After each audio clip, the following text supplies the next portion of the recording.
So ఆ అమ్మాయి ఇప్పుడు శివమూగిన తర్వాత అమ్మాయికి మీ దాంట్లో బండారి పెట్టడం ఆఫ్ చేశారు, తుడిపేసి వెళ్ళిపోయారు అని చెప్పేసి కూడా సో వాళ్ళు కూడా వీడియో పెట్టడం కూడా జరిగింది.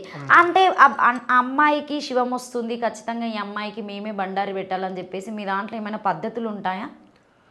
అమ్మ ఎవరికైనా సరే పద్ధతులు, నియమాలు, కట్టుబంధలు, హద్దులు అనేవి ఉంటాయి.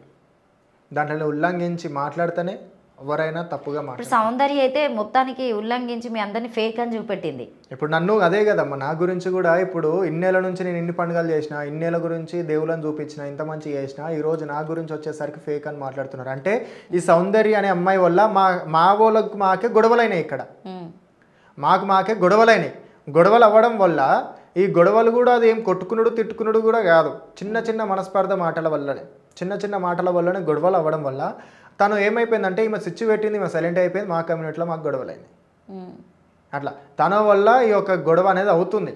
ముందు ఈమెని ఎవరైతే ఉన్నారో ఈమె మాట్లాడడం కరెక్ట్ మాట్లాడితే ఇదంతా అయ్యేది కూడా కాదు, ఇదంతా అయ్యేది కూడా కాదు, మేము ఇది అంతా చేసుకునేది కూడా కాదు, మా మీద మాకు ఒకరికి అన్నట్టు చెడు అనేది కూడా అయ్యేది కూడా కాదు. సో ఈ బొట్టు తీసేయడం అనేది అట్లా ఉండదు. అయితే ఇట్లా కాదు.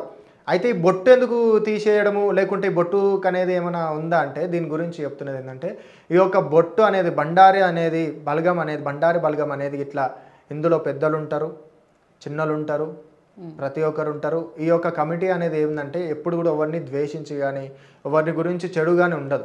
ఒకవేళ వాళ్ళకు ఆపోజిట్ కానీ లేకుంటే ఏదైనా విషయంలో గొడవలు అవుతే లేకుంటే ఎక్కడా వీళ్ళు ఇంకా వాళ్ళ పర్సనల్గా ఏమైనా ఉంటే అది అక్కడ మాట్లాడుతుంది. కానీ ఇది 10 మంది దగ్గర తీసుకొచ్చి మాట్లాడడానికి ఉండదు.